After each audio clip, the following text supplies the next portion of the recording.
Genius سمجھتے ہیں، دانشور سمجھتے ہیں، سمجھدار سمجھتے ہیں، آئیے سیدنا صدیق اکبر رضی اللہ عنہ کی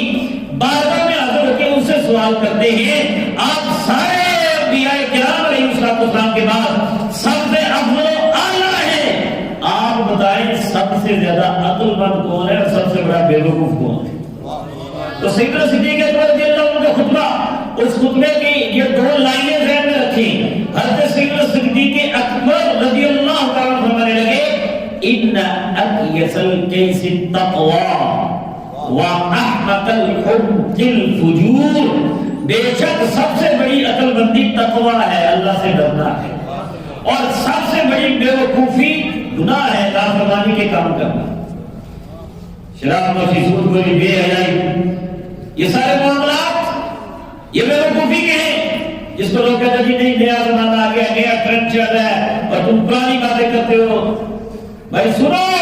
سیدنا صدیق اکبر رضی اللہ تعالیٰ عنہ آگے سمجھا رہے ہیں، اور لوگ جو بات کر رہے ہیں قرآن اس کی تائید کرنا بھی میں نے آیت پڑھی ہے۔ اللہ تبارک و تعالیٰ نے فرمایا،